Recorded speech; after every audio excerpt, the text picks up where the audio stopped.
Oke, Ayu Saraswati. Nah, pertanyaan pertama ini, masih menyanyi yuk? Asik kok. Tapi nggak pernah muncul ini di panggung, nggak klip baru, nggak ditunggu kapan lagunya ini gitu. Sebenarnya nyanyinya masih, tapi jujur aja terkadang dihadapkan pada posisi yang cukup sulit ya karena di samping saya sebagai seorang ibu tunggal, orang tua tunggal yang konsen ngurus anak, di samping itu juga saya harus bekerja.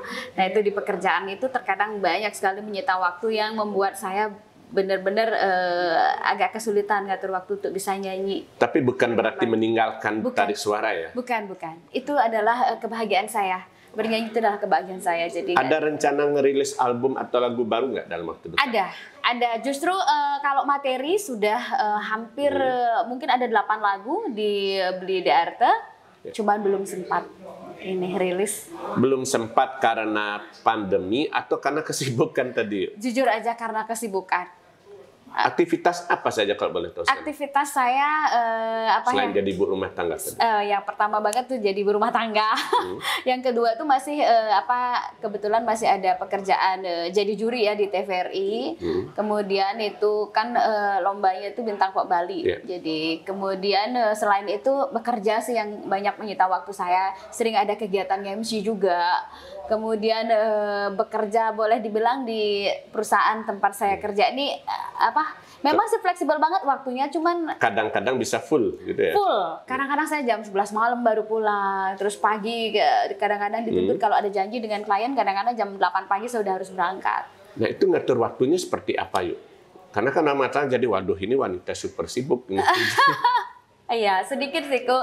Memang kadang-kadang jujur aja saya mengalami kesulitan untuk ngatur waktu, apalagi ada urusan pekerjaan di rumah, urusan anak, kemudian urusan pekerjaan di kantor, urusan jadi juri, sering sekali ada panggilan, kemudian nge-MC juga. Saya ngatur waktu sedemikian ekstra.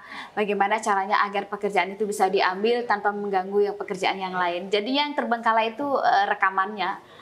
Hanya itu ya. Tapi Ayu menikmati kesibukan sangat ini. Menikmati. Saya justru kalau nggak kerja tuh stres kok. Kalau waktu bener stres banget kalau nggak ada kesibukan. Waktu itu pandemi, perusahaan tempat saya bekerja tuh sempat tutup berbulan-bulan ya? 5 bulan. 5 bulan dan itu sangat membuat saya stres. Yang Ayu lakukan waktu itu apa? Kalau nggak salah berbisnis juga. Iya, jujur aja.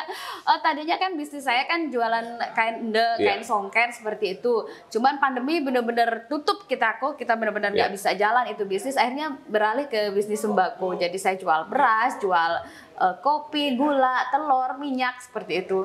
Yang orang pikirkan pada waktu itu adalah Ayu penyanyi, manajer salah satu perusahaan besar, masih juga sempat mikir jual sembako. Itu ada loh orang nanya seperti itu. Apa tanggapan orang waktu itu? Iya, banyak bahkan yang DM saya, Mbak Ayu kok mau sih ngambil pekerjaan seperti itu. Bahkan saya jujur aja, saya menikmati titik itu kok. Ketika dulu saya kecil, saya dan orang tua memang tidak kekurangan kasih sayang, tapi dari segi ekonomi mungkin boleh dibilang kami berada di titik terendah. Ekonomi keluarga saya sangat-sangat sederhana dan saya biasa ke sawah, melakukan pekerjaan sebagai petani. Kemudian sekarang kenapa tidak? Kenapa ketika memang selama ini sih sudah layak lah kondisi kehidupan, tapi ketika balik lagi ke masa itu saya sangat menikmati. Artinya bagi Ayu tidak ngerasa tabu atau gimana ngambil pekerjaan kasar itu? Enggak, seneng banget. Malah saya senang menikmati, saya jinjing beras ke sana ke sini, terus orderan dari Ikatan Dokter Indonesia, tuh mereka ada mau support, ada mau charity, terus order beras ke saya 1 truk. Waktu itu kalau nggak salah 4 ton. 4 ton terus ngorder minyak goreng juga, telur sampai ratusan kerat gitu. Saya melakoninya dengan sangat senang. Yang itu kan orang mengatakan posisi Ayu adalah manajer. MC-nya sering dengan artis nasional. Iya. Duitnya banyak dong, katanya kaya bagaimana Ayu? Iya, jujur aja kalau dilihat dari pengalaman yang diberikan Tuhan buat saya ya. Saya sangat-sangat bersyukur kok nge-MC sama Coki Sitohang, nge-MC sama Raffi Ahmad, Gading Martin, boleh dibilang itu MC-nya yang high class Ada semua. banyak kesempatan yang tidak Benar. dimiliki MC lain ya. Betul. Itu tidak, kalau menurut saya itu tidak lepas dari keberuntungan, faktor keberuntungan dan mungkin juga karma baik yang dilakukan oleh orang tua saya. Kalau dibilang banyak uang sih, astungkare cukup kok. Selalu berkecukupan dan bagi saya berkecukupan itu nggak hanya cukup buat kita, tapi cukup untuk bisa memberi juga. Nah, di tengah-tengah kesibukan itu yuk, Ayu ada nggak menghadapi barangkali omongan-omongan miring atau gosip orang kan, Ayu bisa gitu, jangan-jangan karena kedekatan dengan si A, si B, pihak ini, Pak, itu jangan-jangan ada permainan belakang atau apakah itu misalnya? Sementara sih nggak ada ya aku. Dulu aja pernah ada gosip nih waktu saya masih jadi sinden di Dalang Cengblong. Betul. Pernah ada gosip bahwa Ayu tuh kan deket sama Dalang Cengblongnya. Pernah ada gosip seperti itu. Padahal saya kan adik kelasnya beli dalangnya, tiang sindennya waktu nikah sama Bu Desa Suwarti, sama Mbok Gung juga waktu nikah sama Mbok Dewi, kakaknya Gus Teje Ukut. Nah, iya benar-benar di role aja. Jadi kami bekerja sesuai dengan profesionalisme kita. Artinya Ayu lurus saja jalannya. Lurus gitu aja. Ya? Nggak kepikir dengan omongan-omongan orang itu, nggak ada gitu ya? Nggak mau memikirkan omongan yang membuat kita down, membuat kita drop. Dan saya berusaha berjalan di role sebisa mungkin. Mungkin sekalipun misalnya ada yang di luar sedikit ya, namanya manusia ya. Tapi pernah nggak ada yang berusaha, misalnya ketika Ayu kan, hubungan Ayu saya kira bukan hanya dengan penggemar saja, dengan penyanyi, tapi juga banyak tokoh-tokoh pejabat, apalagi acara yang Ayu lakukan di perusahaan itu seringkali bersentuhan dengan para petinggi, tokoh segala macam. Pernah nggak ada istilahnya godaan-godaan dari ya salah satu oknum atau apa barangkali gitu? Godaan itu pasti selalu ada ya, Ko ya. Tapi tergantung cara kita menyikapi ya.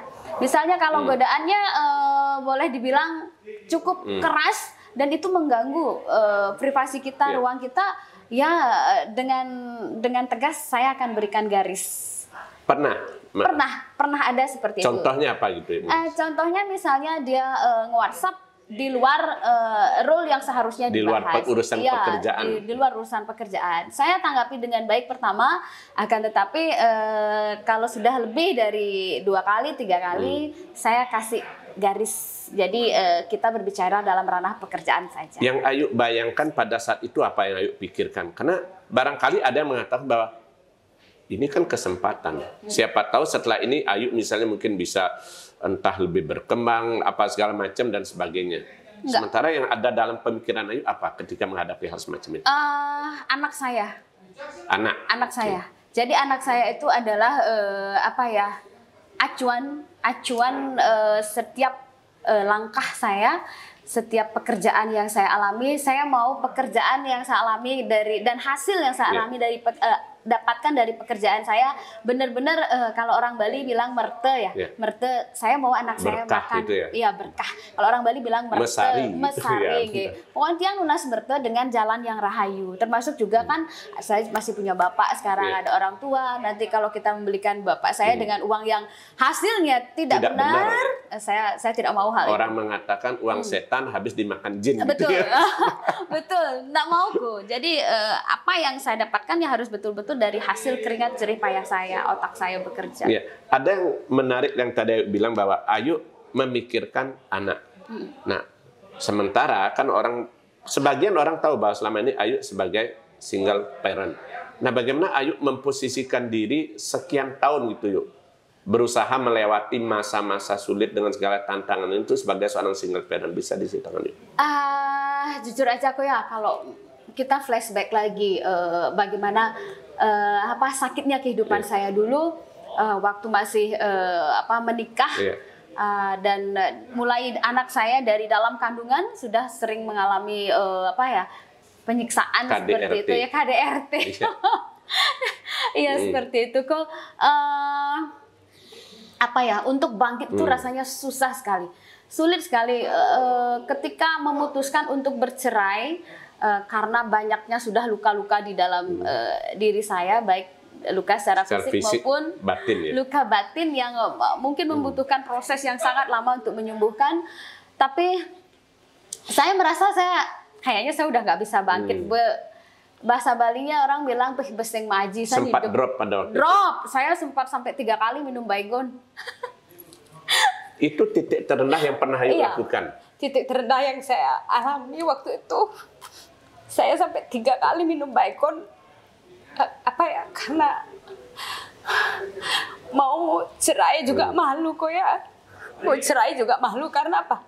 Kok kayaknya pegang status janda tuh memalukan sekali buat saya. Memalukan sekali, kayak minder saya kok.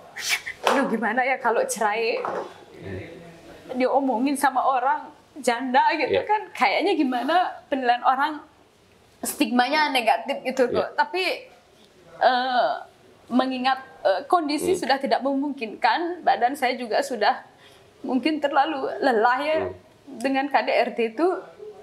Syukurnya keluarga saya, adik-adik kandung saya yang masih ada waktu bapak saya, tapi ibu saya sudah meninggal. Adik-adik kandung saya, terus bapak saya benar-benar mensupport saya lahir batin. Itu yang menyelamatkan, menolong Ayu pada waktu upaya Ayu lakukan itu siapa yang tahu gitu ya? Ketika Ayu mencoba tindakan itu pamannya mantan suami saya. Dia yang melihat waktu itu saya minum Baygon waktu itu. Terus, sampai 3 kali gitu? Iya, sampai 3 kali.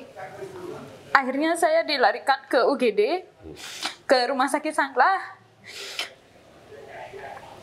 Kebetulan ada paman di situ yang kerja di Rumah Sakit Sanglah, kasih info ke orang tua saya. Dari sejak itu orang tua saya mulai curiga, ini ada apa, Ayu kok kayak gini. Bahkan waktu itu kan saya sempat meraih penghargaan Gita dan Post Award ya. Penyanyi terbaik. Iya. Apa yang duet terbaik ya? Duet terbaik juga, penyanyi wanita terpopuler. Saya punya piagam itu juga dibuang kok, makanya saya nggak punya apa-apa. Sampai dibuang? Iya, di sungai. Berarti dibuang. Pada waktu itu suami kurang setuju Ayu sebagai penyanyi? Kurang setuju, kurang respect lah. Nah, itu akhirnya saya berani memutuskan untuk bercerai dan menyandang status janda itu karena diberikan kekuatan oleh adik-adik kandung saya, keluarga saya, bapak saya juga. Ya udah, kalau Ayu nggak kuat pulang. Ya udah, akhirnya pulang. Dan anak yang keduanya sih sama saya tadinya, cuman karena ada hukum puruse ya di pengadilan, jadi saya hanya dapat anak saya yang kecilan. Ya, anak saya yang besar ikut sama bapaknya. Tapi masih tetap kontak sampai sekarang? Masih, walaupun sangat jarang saya bisa kontak sama anak, karena anak saya yang pertama itu kan autis. Itu yang juga jadi beban hidup saya, karena kan anak autis kan dia berkebutuhan khusus. Makanya dulu waktu saya masih siaran di radio, ketika dia harus terapi Dede, saya ngajak, saya bawa anak saya ke Tabanan, dia terapi dulu. Waktu itu di Jalan Gunung Penamparan namanya, terapis anak-anak autis. Kemudian pulang dari Penamparan saya langsung ke Tabanan, saya bawa kerja. Waktu itu saya masih siaran di Pandak Bandung. Iya, betul. Di radio Pak Oles ya, betul. Nah, itu butuh waktu berapa lama bagi Ayu pada waktu itu untuk memulihkan rasa percaya diri dari peristiwa terakhir? Akhirnya Ayu memutuskan, udah saya harus memulai awal baru. Iya, cukup lama tuh. Saya cerainya tempatnya itu tahun 2004. 2004 tertatih-tatih lah bangkit. Saya menyibukkan diri dengan berbagai kegiatan. Mulai dari siaran di radio, terus saya MC, nyanyinya masih sangat laris waktu itu. Boleh dibilang saya dikontrak sama Telkom Fleksi. Telkom Fleksi, Safari Warna-Warni Fleksi itu kurang lebih selama 6 bulan. Telkom juga, Telkomsel, Indosat juga kontrak saya, Yamaha, IO-nya Yamaha Kencana Indonesia, saya yang pegang yang untuk Yamaha Bali-nya, YMKI-nya. Kemudian Honda juga sering buat event, itu juga saya yang pegang sebagai IO-nya. Jadi saya buat studio di Tabanan sebagai base camp, saya buat event organizer. Jadi waktu itu adik saya sempat komplain, adik saya yang nomor 2 sempat komplain.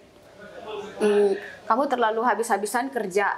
Artinya saya potong dulu. Pada waktu Ayu bangkit itu, Ayu langsung mencoba mengambil banyak kegiatan sekaligus untuk melupakan semua itu pengalaman itu. Harus banyak kegiatan. Kalau tidak gitu, ketika kita pulang ke rumah, terus lagi dalam di rumah, ingat lagi. Apalagi kalau ada tetangga lewat di depan rumah.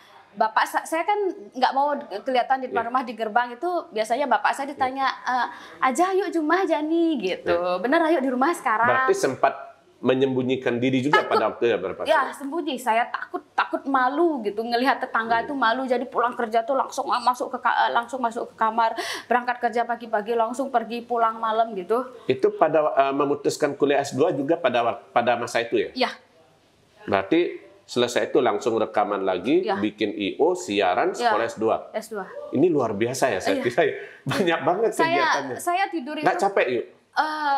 Tapi capeknya jam 12 malamku. Biasanya kalau datang dari kegiatan tuh, waktu itu pernah saya pegang eventnya Jarum di The Best Tabanan. Hujannya balas sekali, terus hujannya deras banget ya. Saya pasang umbul-umbul segala macam, jadi sepatu saya masih kotor. Yang saya tahu Ayu kalau kegiatan gitu turun tangan langsung biasanya juga ya. Iya, saya turun tangan langsung. Apapun kegiatannya saya turun tangan langsung, dampingin anak-anak. Saya nggak biasa merentah orang tuh, nggak bisa. Saya pasti langsung kerja. Sampai di rumah tuh saya kadang masih pakai celana jeans robek, pakai sepatu, saya udah tidur. Jadi udah nggak sempat otak saya mikirin hal-hal yang tidak tentang kesedihan, tentang penderitaan hidup. Saya nggak mau pikiran saya tersita ke situ. Saya udah tidurnya udah nggak mandi kok. Sering kali itu mungkin berbulan-bulan hal itu saya lakukan. Akhirnya menjadi kebiasaan dan pelan-pelan mulai bisa terlupakan. Tapi kalau tidak salah pada era-era itu 2003-2004 itu ada salah satu lagu yang paling populer yang mungkin paling diingat penggemar Ayu sampai sekarang. Kita mati gitu. Iya. Apa itu dia ilhami dari kisah nyata tadi gitu? Iya, itu kisahnya. Ayu minta kepada Eka Jaya untuk ceritakan, minta bikinin atau gimana? Atau Eka yang merespon sendiri pada waktu itu? Eka yang merespon. Karena Eka waktu itu gini ceritanya, kan mau rekaman lagu Mebunge-bunge. Di Pak Jimmy Silaa, masih di Midigas, masih di Munang Maning ya? Masih di Tuku Umar. Masih di Tuku Umar. Terus mau rekaman, terus Eka buatin saya judul lagu Ngalih Alasan. Ngalih Alasan itu tentang pacaran cewek sama cowok. Nggak tahu ketika rekaman itu kan nih pipi sayang ini kan kegores nih kok, ada bekas cakaran tangan, bekas cakaran tangan, masih bekas sekarang. Terus mata saya abis dipukul itu kan masih merah. Nah, terus saya bibirnya juga berdarah waktu itu. Tapi rekaman dalam kondisi seperti itu. Rekaman dalam kondisi seperti itu. Saya habis siaran di Radio Pro 2, Pro 2 FM. Abis itu pulang rekaman, yuk langsung rekaman lah. Eka bilang gitu. Langsung saya menuju ke Tuku Umar, ditungguin sama Eka di depan studio tuh. Jadinya kami masuk ke studionya Pak Jimmy Silaa. Bibir saya masih bekas luka. Nah, sekarang nyidang rekaman. Pokoknya saya percaya diri saya bisa rekaman. Pelajarin lagunya. Udah sih, lagunya udah dikasih tahu sama Eka sebelumnya. Dulu pas masih pakai tip rekod itu, almarhum Pak Oke Swetenayo masih kasih kami minta tip rekod, terus saya dengerin kasetnya udah. Tapi ketika Eka melihat wajah saya yang sudah amburadul begitu, dengan pipi ada bekas kuku, cakaran tangan, bibir juga, akhirnya Eka tiba-tiba dia ngerubah liriknya itu jadi Ngalih Alasan jadi Kita Mati gitu. Jadi dibuat nadanya tetap itu, cuma liriknya diganti. Nadanya tetap itu, liriknya ada beberapa yang diganti. Ya. Berarti lagu itu tercipta secara tidak sengaja. Iya, secara tidak sengaja itu Eka ngerubah di situ. Tapi akhirnya beberapa tahun kemudian berubah menjadi Sing Bani Mati.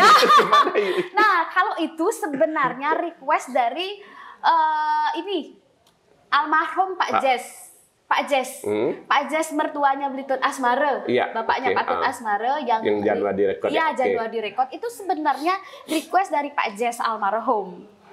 Bentuknya seperti apa request sehingga muncul lagu itu? Gini, beliau bilang Pak Jess minta nomor handphonenya Ayu sama Blitut Asmara kan. Ayo Bapak Tiang mau kontak Ayu nggih gitu. Akhirnya Pak Jess teleponan lah sama Tiang. Sedih beliaunya karena istrinya meninggal. Istrinya Ragane sakit. Istrinya Ragane sakit terus akhirnya meninggal. Terus Pak Jess bilang ibu terus saja nangis yuk sing ngorang sing bani mati takut mati ibu ngalahin Pak gitu beliaunya buatin Pak lagu gitu. Terus Pak Oke Swetenaya juga beliau bilang gitu, ayo kita mati jadi sing bani mati kayaknya loh kok nyambung ya sama yang diminta Pak Jess, dia mikir gitu. Terus akhirnya request Pak Oke telepon Pak Swardaniase minta dibuatin lagu itu. Akhirnya jadilah lagu itu. Itu ada dua kisah tuh, request dari Pak Oke Swetenaya, pesanan dari Pak Jess dan gitu. klop gitu lah deh. Klop. Oke. Itu jadi cerita yang menarik banget dan itu nggak banyak orang yang tahu ya latar belakang lagu itu gitu latar belakangnya. Kalau lagu Sing Bani Mati, kalau mau kita mati ya itu memang kisah hidup saya. Nah, kalau yang membuat Ayu sekarang ini boleh bilang Ayu kayak kalau orang menyebut Ayu adalah seorang superwoman gitu. Superwoman dalam arti kata melewati masa-masa susah itu sampai anak sekarang sudah mau lewat remaja, udah mau beranjak dewasa, dan Ayu juga tetap eksis dengan karirnya. Nah, boleh dibagi nggak tipsnya oleh Ayu nih? Kira-kira apa yang perlu dilakukan barangkali untuk bisa bangkit dari keterpurukan semacam itu? Iya, kalau mau bangkit, terkadang tidak semua kalimat-kalimat yang menyakitkan tuh didengar. Jangan hiraukan orang ngomong apa. Terkadang kita perlu istilahnya tutup kuping pada kalimat-kalimat yang hanya membuat kita drop. Ya, dan kita perlu yakin bahwa kita mampu, kita bisa. Keyakinan itu ditumbuhkan dari dalam diri kita sendiri. Kalau bukan kita yang membangkitkan keyakinan itu, nggak bakal bisa. Kita dengerin semangat dari orang lain, motivasi dari orang lain.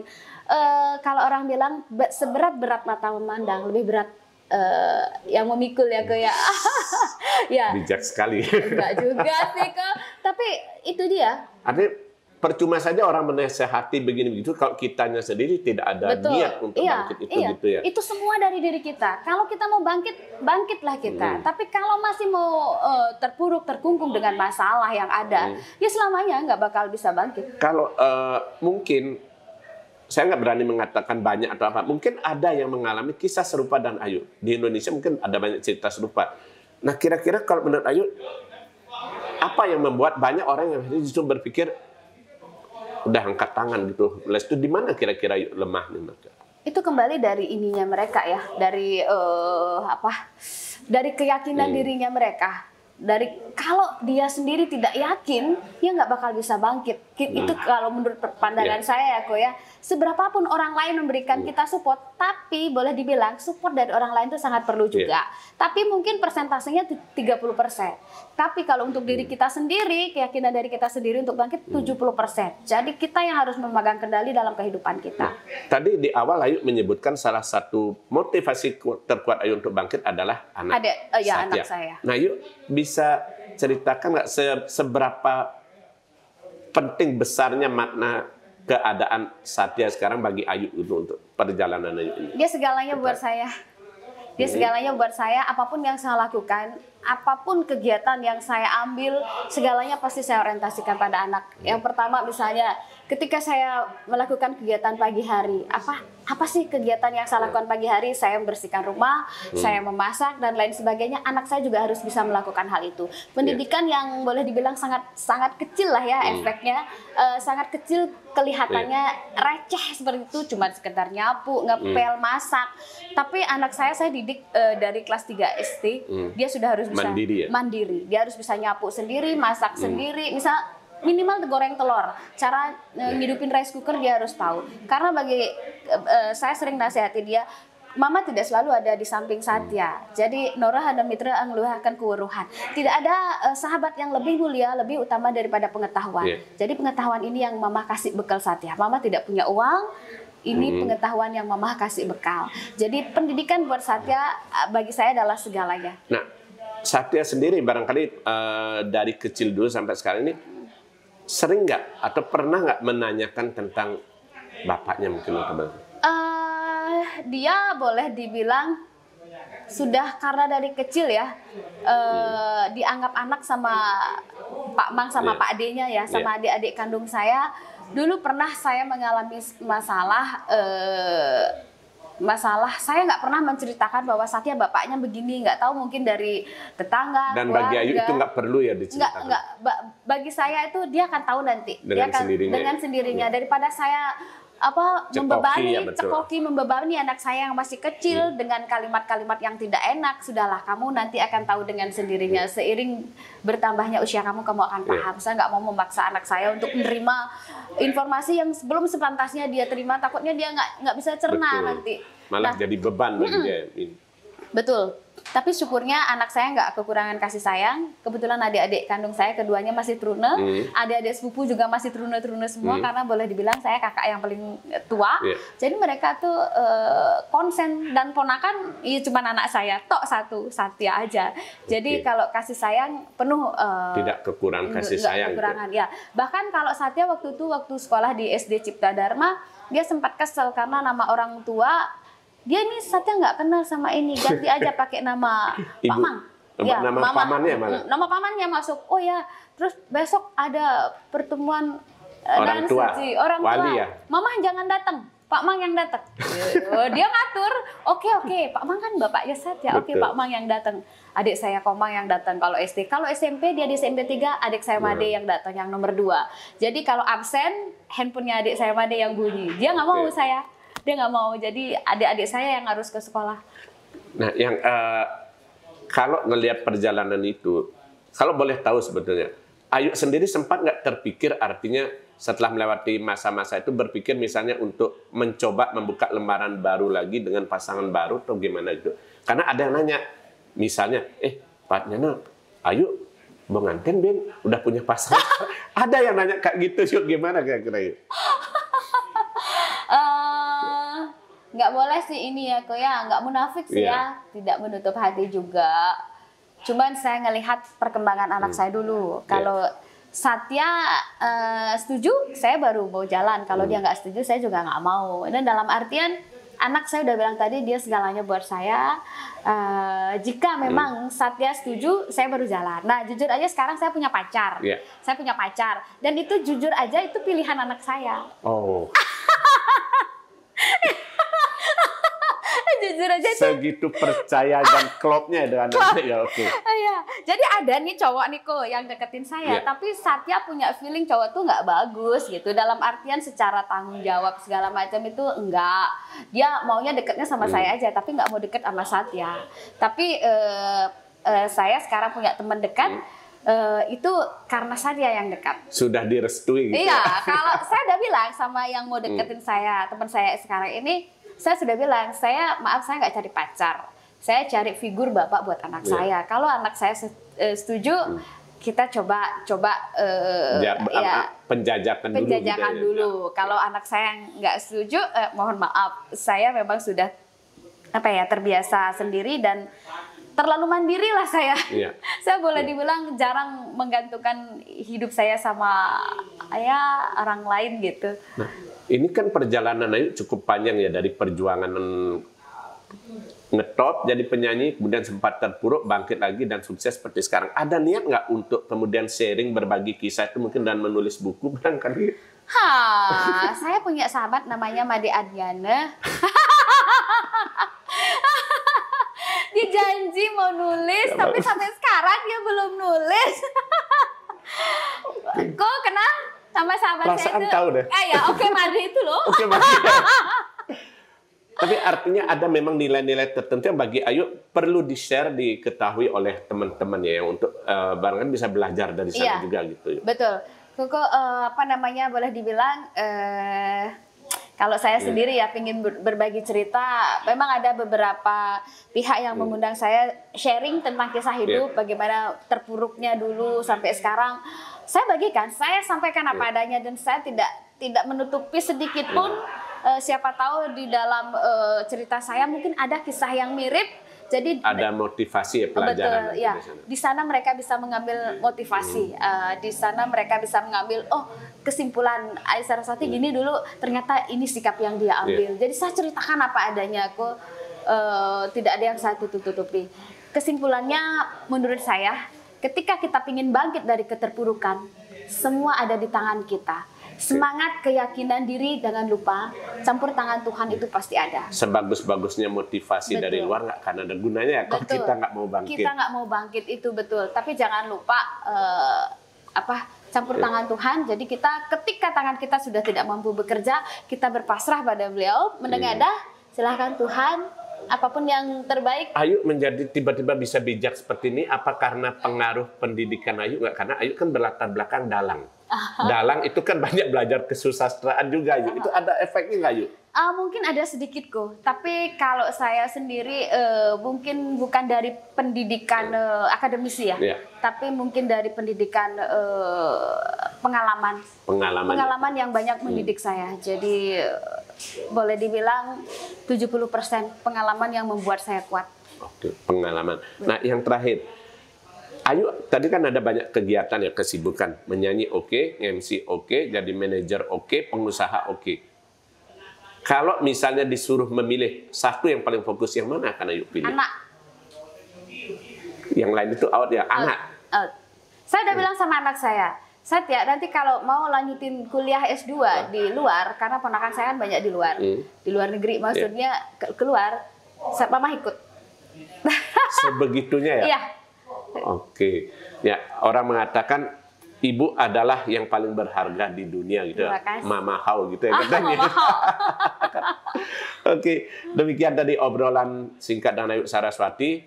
Mudah-mudahan bisa menginspirasi teman-teman semua. Jadi yang dibilang Ayu tadi bahwa jika ingin bangkit, bangkitlah dengan keyakinan sendiri. Karena kitalah yang akan menentukan nasib kita sendiri.